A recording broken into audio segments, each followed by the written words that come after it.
আমি আশা করি আজকে আনন্দঘন পরিবেশে ভোটিংটা অনুষ্ঠিত হবে এবং সকল ভোটাররা চলচ্চিত্র শিল্পী সব সদস্যরা সুচিন্তিত মতামত দিয়ে মাহমুদ কুলি, নিপুণ আক্তার পরিষদকে সকলকে জয়যুক্ত করবে।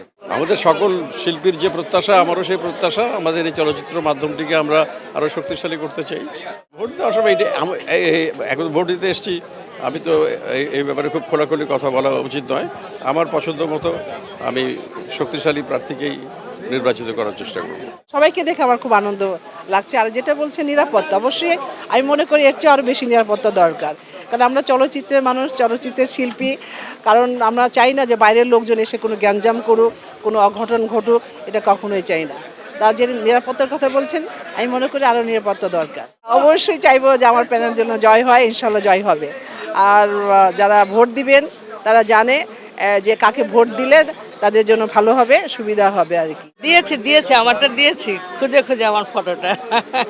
আজকে তো জুম্মার দিন, তো আমার মনে হয় জুম্মার নামাজের পর হয়তো একটু জমজমাটা আরো একটু বেশি হবে আমার মনে হয় আর কি। সুন্দরভাবে ভোট হচ্ছে, দুই প্যানেল দুই দিকে দাঁড়িয়েছে এবং এফডিসির গেট থেকে বুথ পর্যন্ত সুন্দর শৃঙ্খলা বজায় রেখে সবাই ভোট দিচ্ছে। খুবই সুন্দর পরিবেশে 2 ঘন্টা অতিবাহিত হয়ে গেছে ভোটের।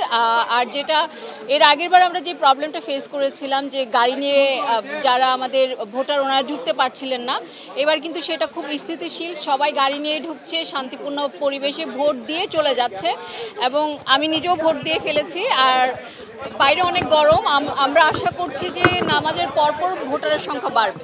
আমাদের প্যানেলে ভিলেনদের সঙ্গে বেশি, যেহেতু মিশা দ্বীপজল পরিষদ সাথে আমরা আছি, আমাদের সাথে অনেক নায়কও আছে আর নায়িকাও আছে, মানে দুই প্যানেলেই নায়ক নায়িকা ভিলেনরা আছে। যারা নির্বাচিত হয়ে আসবে তাদের কাছে চাই নিরপেক্ষভাবে শিল্পীদের স্বার্থ সংরক্ষণ যে কমিটিটা হবে, সেই কমিটির জন্য নিরপেক্ষভাবেই থাকে এবং সুস্থ সুন্দরভাবে আমাদের এই কার্যক্রম যেন পরিচালনা করতে পারে। ভোট ভালোভাবে হচ্ছে, আমি নিজেও ভোট দিয়ে আসছি।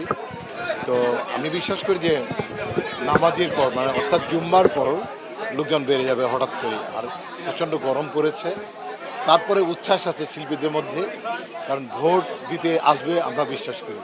এবং নির্বাচন সুশৃঙ্খলভাবে হচ্ছে, ভোট গণনার পরে বিশেষ করে আমাদের প্যানেলই জিতবে এই আশাটুকু।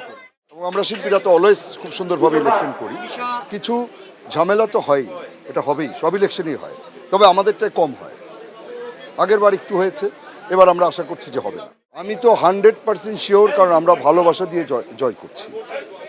আমাদের জয়টা হলো ভালোবাসা, আর আমি শিল্পীকে ভালোবাসি। আমরা সেই ভালোবাসা থেকে আমার বিশ্বাস যে আমার শিল্পীরা আমাদের প্যানেল, মিশা দ্বীপজল প্যানেলকে সম্পূর্ণভাবে জয়ী করবে, এটা আমার বিশ্বাস। তারপর আমি জানি না, কারণ ভোট তো ঘরের ভেতরে অন্ধকারে দেওয়া হয়, কারণ যেমন ছবি তৈরি হয় অন্ধকারে, ছবি চলে অন্ধকারে, ভোটটাও অন্ধকারে। কজন আসতেছে ভোটার সেটার উপর নির্ভর করছে। তো পরিস্থিতি খুবই ভালো। আমাদের গতকাল যেরকম একটু ঘোলাটে ছিল, সেটা গতকালই ক্লিয়ার হয়ে গেছে এবং সকাল থেকে ভালোভাবে শুরু হয়েছে। এটা আসলে আমরা বলতে পারবো না কেন, মানে এরকম উৎসব মুখর দেখা যাচ্ছে না। আমরা মনে করি আমাদের ভোটাররা চলে আসলে এটা উৎসব মুখর হয়ে যাবে। আবার আগামীতে যারা নির্বাচন কমিশনে আসবেন তারা মিডিয়াকে কখনো বৈরী ভাববেন না। মিডিয়া আপনার সহায়ক, আমার ভুলকে ধরে দেবে, আমার ভুল কিভাবে সংশোধন হয় এটা বলে দিবে। তবে আমার খারাপ লেগেছে যে আপনাদের প্রতি একটা বাধা দেওয়া হয়েছে, এটা আমার খারাপ লেগেছে। আমাকে কিন্তু মিশা ভাই নিয়েছিল, মিশা ভাইকে অসংখ্য ধন্যবাদ। কিন্তু আমি মিশা ভাইয়ের ওখানে 2-3 দিন পরে আমি মিশা ভাইকে না করে দিয়েছি। আমি বলেছি ভাই আমি স্বতন্ত্র করতে চাই, আপনি কিছু মনে করবেন না। উনিও আমাকে ওয়েলকাম জানিয়েছে যে ঠিক আছে নাসরিন, তোমার নিজের একটা ব্যক্তি স্বাধীনতা আছে। তো আমি চাই না যে আমার শিল্পী ভাই বোনেরা আমার উপরে মনক্ষুণ্ণ থাকুক, কারণ জানোই 2টা গ্রুপ হয়, তো 2টা গ্রুপে মনক্ষুণ্ণ হতে পারে, সেই জন্য আমি স্বতন্ত্র দাঁড়িয়েছি। এলো খবরের কাগজ, নিখাত, নির্ভীক, নিরপেক্ষ।